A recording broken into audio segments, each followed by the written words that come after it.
ইটভাটার আগ্রাসনে ধামরাই স্বাস্থ্য ও কৃষি দুই হুমকিতে। ঢাকা ধামরাই উপজেলা অবৈধ ইটভাটার দৌরাত্ম্য দিন দিন ভয়াবহ আকার ধারণ করছে। পরিবেশ অধিদপ্তর ও স্থানীয় সূত্রে জানা গেছে, উপজেলা বর্তমানে অন্তত 132টি ইটভাটা সম্পূর্ণ অবৈধভাবে পরিচালিত হচ্ছে। পাশাপাশি প্রায় 150টি ইটভাটা রয়েছে যেগুলো আইনের ফাঁক-ফোকর ব্যবহার করে কার্যক্রম চালিয়ে যাচ্ছে। অভিযোগ রয়েছে, এসব ইটভাটার অধিকাংশের পরিবেশগত ছাড়পত্র নেই বৈধ লাইসেন্স কিংবা নির্ধারিত জিগজ্যাগ বা উন্নত প্রযুক্তি।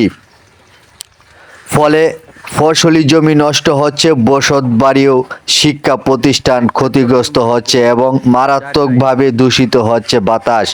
স্থানীয় বাসিন্দারা জানান, ইটভাটার কালো ধোঁয়ায় শিশু, বৃদ্ধ ও রোগীরা সবচেয়ে বেশি ভোগান্তির শিকার হচ্ছে।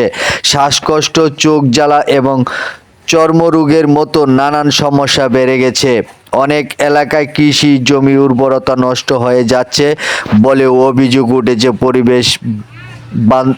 পরিবেশবাদীরা বলছেন, ইট প্রস্তুত ও ভাটা স্থাপন নিয়ন্ত্রণ আইন 2020 অনুযায়ী বসতবাড়ি, শিক্ষা প্রতিষ্ঠান ও ফসলি জমির আশপাশে ইটভাটা স্থাপন সম্পূর্ণ নিষেধ।